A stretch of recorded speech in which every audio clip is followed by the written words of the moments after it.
La tentation. Le meilleur moyen de se libérer d'une tentation, c'est d'y céder. Cette fameuse phrase d'Oscar Wilde résume bien un dilemme que nous avons tous vécu.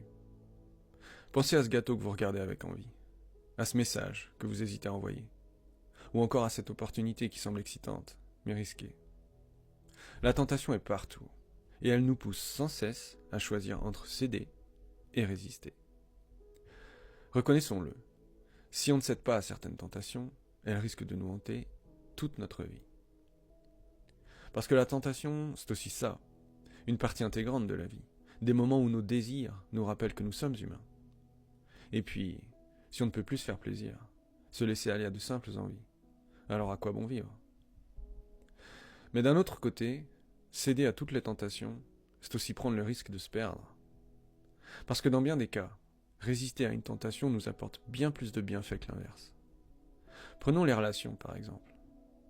Il est parfois très tentant d'aller voir si l'herbe est plus verte à côté.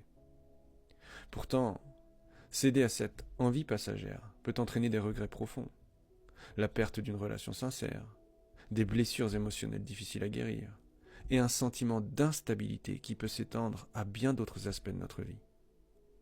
Qui plus est, cette envie passagère peut souvent détruire une relation qui, avec un peu plus de patience et d'effort, aurait pu être encore plus belle. Résister à la tentation, c'est une forme de discipline. Et cette discipline, elle nous permet de prendre du recul, de mieux comprendre nos envies et nos besoins. Ce n'est pas facile, c'est un équilibre à trouver. Parce que oui, la vie serait bien fade sans plaisir et sans folie. Mais une vie dénuée de contrôle et de réflexion, ce n'est pas mieux. Alors, où se situe la limite? Peut-être dans notre capacité à identifier ce qui compte vraiment. Posez-vous ces questions. Cette tentation me rapproche-t-elle de mes objectifs? Ou au contraire, m'en éloigne-t-elle? Est-ce un désir passager ou une envie profondément alignée avec mes valeurs? Peut-être que la clé, c'est de savoir quand céder à une tentation et quand y résister.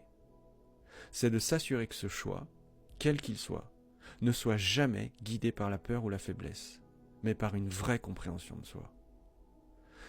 La tentation est une force puissante, mais elle peut aussi être une opportunité de grandir. Alors, céder ou résister?